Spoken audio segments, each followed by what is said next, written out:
Last topic in this chapter is the implementation of t distribution. Uh, as we already used z distribution, z distribution is applicable wherever we have sigma known. If population standard deviation is known, then we can use the z distribution. If population standard deviation is unknown, then another distribution is used. The name of that distribution is t distribution. The t distribution we have to use S. In z distribution we have to use sigma. That is the one of the important difference between the usage of the two distributions. What the t distribution is saying, t distribution for each sample size, we identify the particular distribution by its number of degree of freedom. T distribution will be changed if the degree of freedom will be changed.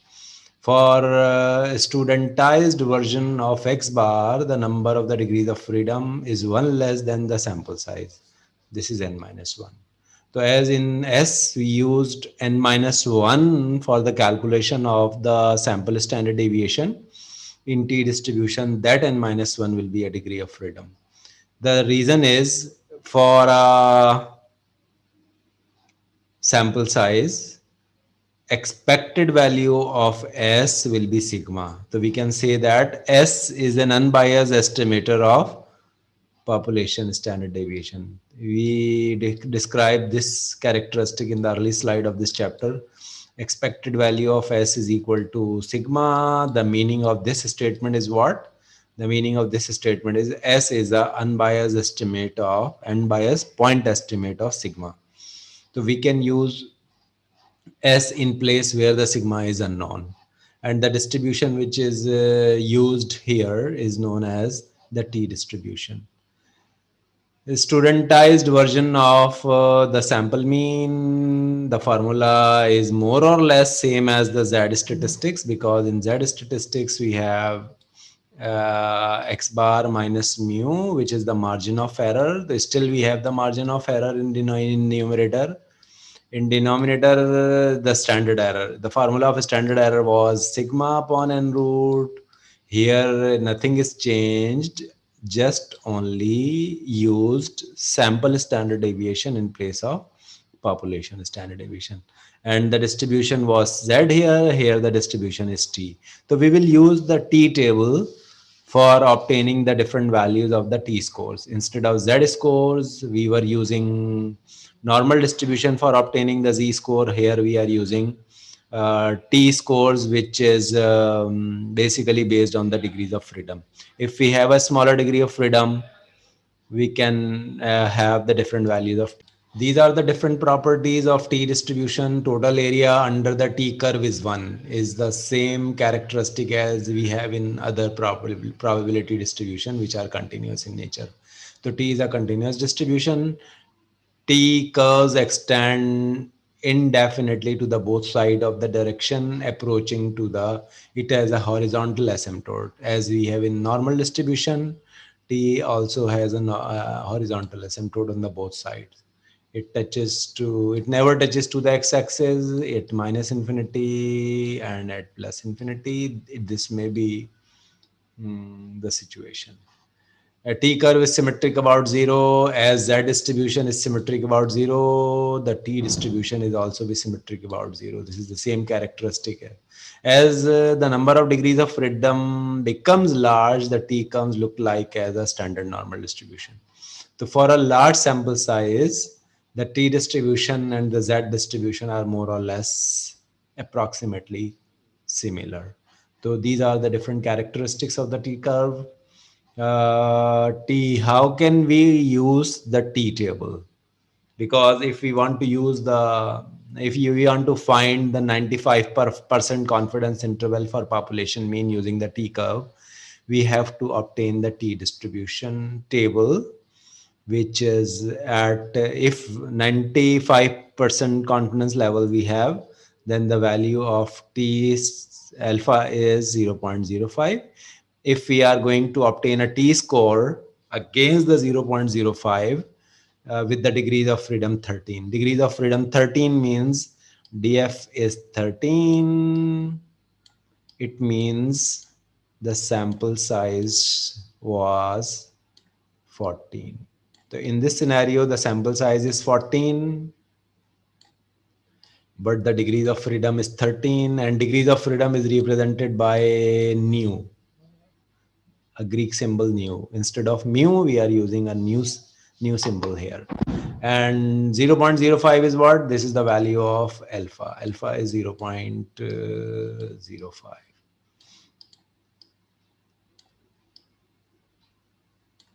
So we need the t scores. What the t scores at 0.05, we have to deal with the t table instead of z table. So I am opening the t table here in the PDF file, and then I will take the t score against the probability 0.05. This is the table of standard normal distribution. It gives us different values of z. If I am putting the probability here, this is table number 3. Today, this is table number 2. In this is the continuation of table number 2. In table number 3, we have normal score.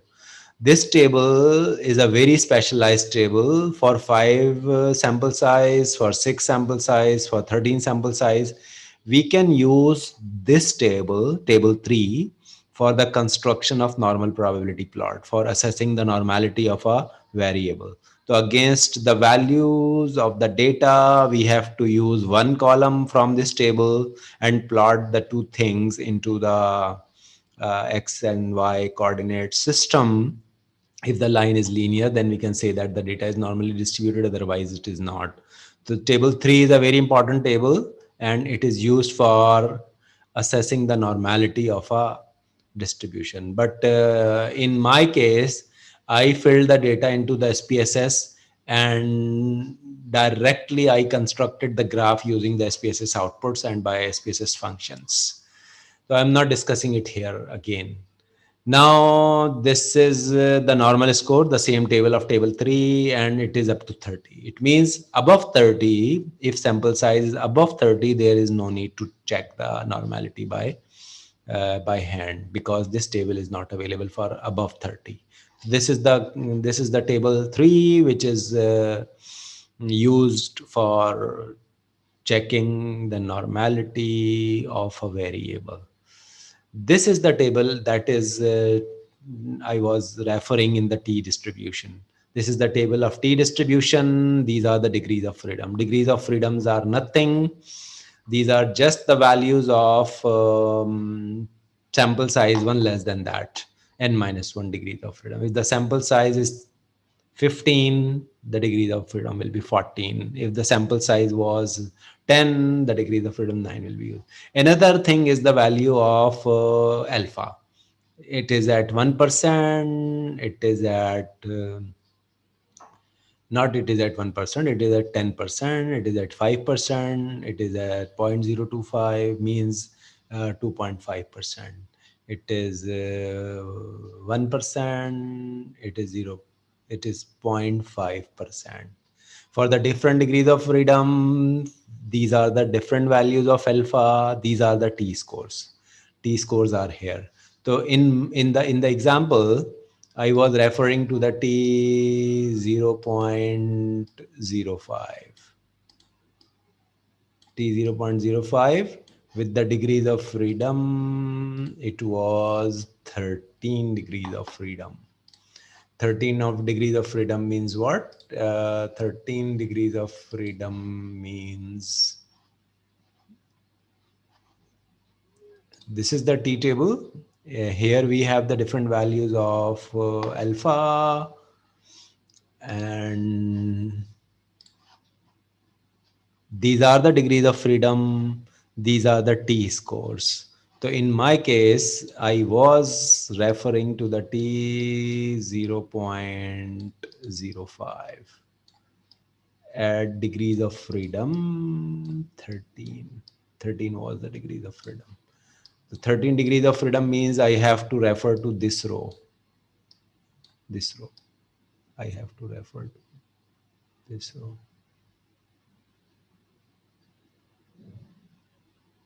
This is the row which is relevant to the degrees of freedom 13. But I am interested in a value of alpha. This is the value of alpha 0.05, 1.771.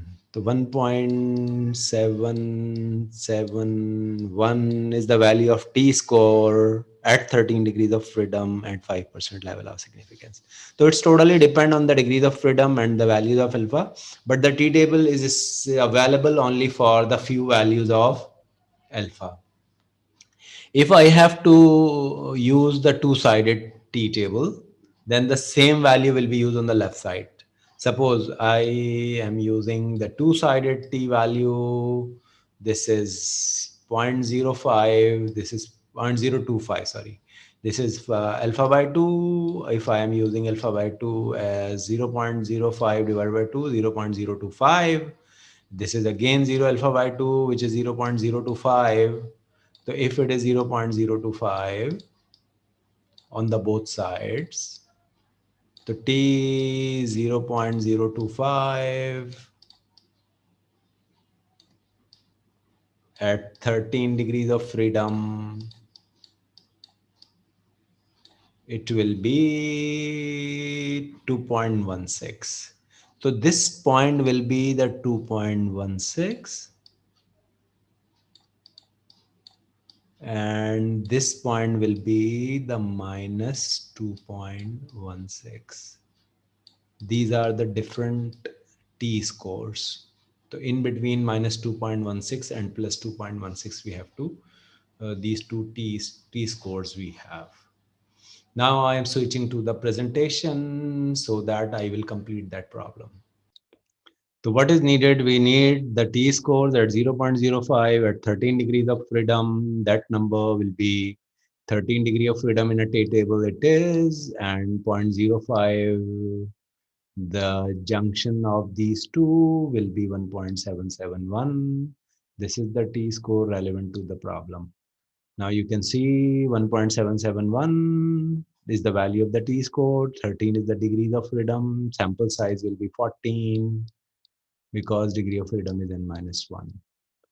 And the alpha is 0.05. If I am interested in the both sides, then I have to split this 0.05 into the two parts, 0.025 here, 0.025 here.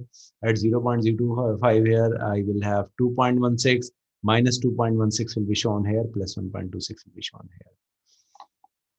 The number of the degrees of freedom 13, and the value is 1.777. Again, I'm moving to the procedure number E2 in the procedure booklet, the second procedure in estimation. E2 means what?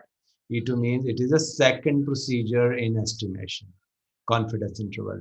So we have to obtain the confidence interval. These are the assumptions of this procedure. Simple random sample. It is the same assumption as was as we were discussing in Z distribution. Normal population or large sample size. It is the same assumption as what you are using in that case, but the third assumption is changed. In Z distribution, the assumption was sigma known. Here we have sigma unknown. So there is only one thing which is changed here. That thing is sigma is unknown instead of sigma is known. For a confidence level 1.5, use table 4 to find the T alpha by 2, then the confidence interval. The another thing which is changed from the previous formula is to use S instead of sigma, because population standard deviation is not known. Population standard deviation is not known. Standard error is this, and this is the margin of error, and this is the lower bound of the confidence interval. This is the upper bound of the confidence interval. This is the entire procedure. This slide number 29, is a very important slide because it has all the steps in construction of the confidence interval using the t distribution. So in summary, t distribution can be used if the population standard deviation is unknown. If the population standard deviation is known, then we have to use z distribution. One complete example here. In this example, the FBI have a data of the robberies and the property crimes. This is published information, and a random sample of the pickpocket offense is recorded here. 95% confidence interval of mean is to be constructed. So what are the steps? The steps are same. Firstly, we have to check the assumptions, whether the assumptions fulfill by the data or not. Second thing is you can observe here sigma is not given in the problem. As in the previous example, the sigma was given, here the sigma is unknown. So if the sigma is unknown, we are using S in place of sigma, and so that we are using the T statistics instead of Z statistics. So if sigma is known, the calculation of Z statistics is required. If the S is known, sigma is unknown, then the calculation of T statistics will be used. The first thing is to check, because the sample size is small, we cannot use the large sample size assumption because normal population or large sample. So it is not large sample, it is 25. So we must have to check the normality first, and then we can implement the T statistics or the T score. So the probability plot is constructed, and in this probability plot you can observe it is more or less linear. So I may assume the data is normally distributed by looking at this graph. The name of this graph is normal probability plot. As I was referring to the table number 2, normal scores for the construction of this. So these are the normal scores that I was referring in that table, and these are the actual values of data. If the actual values of data is plotted on the x-axis, the normal scores from the table, I am again referring that table here. That table is this is the refer table, the reader. This is the refer table. This is.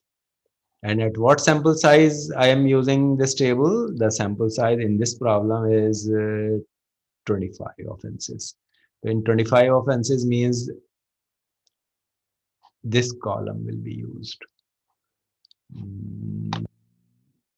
This column will be used for sample size 25.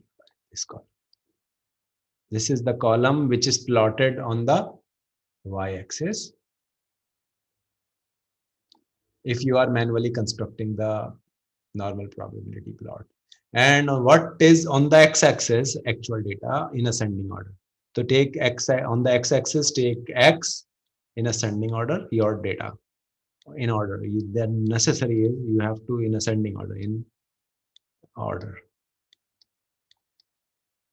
And on y-axis, you have to plot these 25 observations, which is known as normal scores. Normal score. These are normal scores. So on the y-axis, you have to take the normal scores. If the points are linear, so you can take assumption of normality. If the points are non-linear, you can take the assumption of non-normality. So it is assumed that the data is normal. We can apply n is 25. We need to consider the question of normality and outliers, so that we constructed the normal probability plot. There is no outlier and fall roughly straight line, we can take data is normal. If the data is normal, 1 minus alpha, how much was the percentage of that? Percentage was 95%. 95% means alpha is 5%, but we need alpha by 2. Alpha by 2 means 0.05 will be used. So T scores at 0.025 at the degrees of freedom 24. This is the degrees of freedom, which is represented by, which can be represented by nu. Nu is the degrees of freedom, n minus 1. 25 minus 1, 24 degrees of freedom. T scores is 2.064. I am representing this Z score in the T score table. This is the degree of freedom nu, and we have sample size of 25, and 1 minus alpha is the value of confidence level. So the level of significance is 5%. So I have to take the value of 0.025, because alpha by 2 will be on the one side and the remaining alpha by 2 will be on the another side. This can be shown in a t-score table. This is your t-score table. In t-score table, I have to refer to the degrees of freedom 24. 24 is this, because the sample size was 25. And at 0.025, 0.025 is this. So this column is to be used, and the intersection of these two will gives us a value which is 2.064. This is the value at the intersection of the 2.064. This 2.064 will be used on the one side in minus sign and other side at the plus sign. Now it is 2.064. X bar can be calculated from this sample, the sample mean. You can calculate the sample mean by just adding these numbers divided by n. One more thing is to be calculated here, and that is s. So these two things are to be calculated by yourself, and these two numbers are, I'm using these two numbers directly here. Sample mean is 513.32, and the sample standard deviation, which is computed by n minus 1 here, this is 262.23. Confidence interval, the mean value, this is the mean value, 513 minus t-score is 2.064 as I taken from the t-table, and this is known as standard error, and this is called margin of error, and this is referred to as lower bound of the confidence interval. This is the lower bound. So in the inner rectangle, I have a standard error. In the next outer one, we have a margin of error, and overall, the figure is referred to as lower bound of the confidence interval. Similarly, we have the same things here with the positive sign, except only negative and positive, because the distribution, t distribution is approximately normal. So whatever we have on the left side will be same as to the right side. So these numbers are here. You can see these numbers are 405 to 621.57. 90, we are 95% confident that the mean loss of all pickpocket offenses is somewhat in between $405 to 621.57. We can write down this as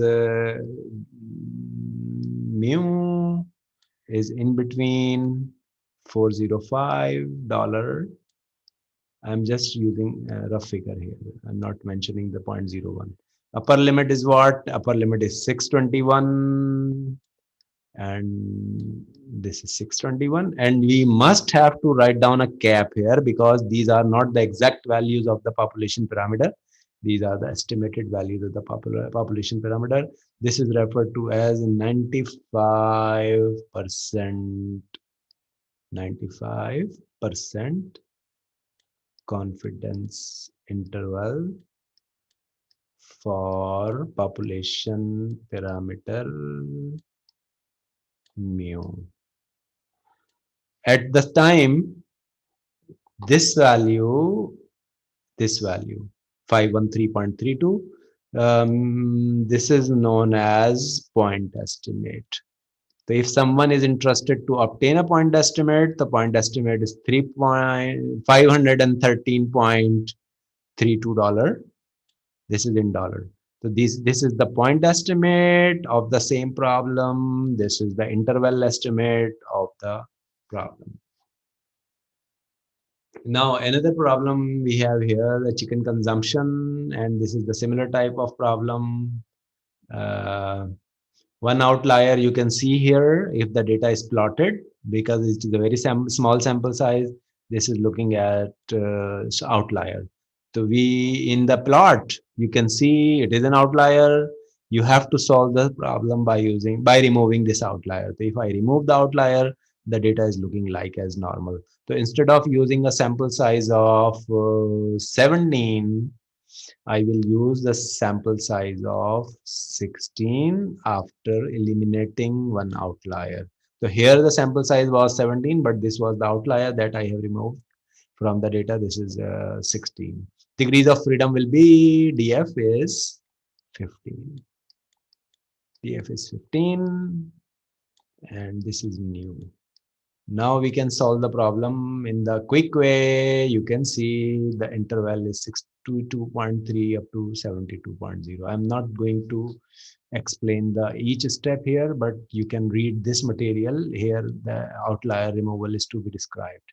We are 90% confident that the year's mean chicken consumption among the people who eat chicken is now somewhere between 62.3 pound to the 72 pound. So we can clearly represent the interval estimate as 62.3 pound up to 72.72 pound. With the, this is interval estimate. With the point estimate, mu is equal to, point estimate is the sample mean, and the sample mean is not calculated here, directly substituted, and the interval is computed. So you can calculate the sample mean yourself and put the sample mean here. That sample mean will be a point estimate of the population mean. Population mean means what? Average poultry consumption, not poultry consumption, it is chicken consumption.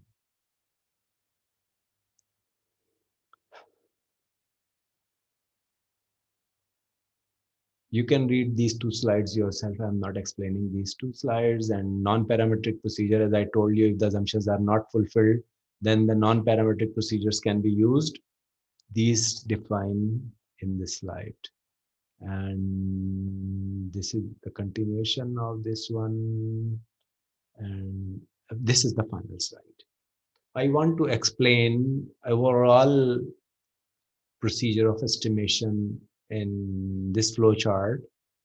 You can see at the beginning we check what we checked. We check normality of the data. If the data is normal, then the decision will be changed. If the data is not normal, then another decision we have to take. So if the data is normal, yes, we see whether the standard deviation of population, sigma known or unknown. Sigma, this is sigma, population standard deviation. If sigma is known, then z will be used. It is z distribution.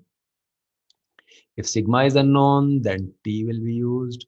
Z is a procedure E1 in the procedure booklet, and T is a procedure E2 in the procedure booklet.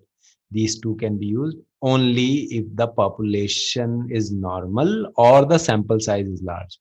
If the sample size is large, you have to again move here. If the sample size is large and is greater than 30, it is not normal. We are going here. Symmetric population, no, we have a large sample size. It means if the population is not normal, you have to check whether it is symmetric population or not. If it is symmetric, symmetric means what? It is symmetric but not normal. It is symmetric but not normal. These are the symmetric population. Symmetric means both sides we have identical shape, but it is not normal. If the population is symmetric, we can use Wilcoxon sign rank test, which is a non-parametric test. So normal population, yes, move here. If not normal population, check whether it is symmetric or not. If it is symmetric, yes, you can use Wilcoxon test. If it is not symmetric, you can check whether the sample size is large. If the sample size is large, then you have to move again here, depending on the standard deviation, Z or T. Otherwise, need another procedure, which is not defined right now. Thank you very much for this presentation. The complete presentation of chapter number 8, estimation procedure of population mean, is finished here. Thank you very much.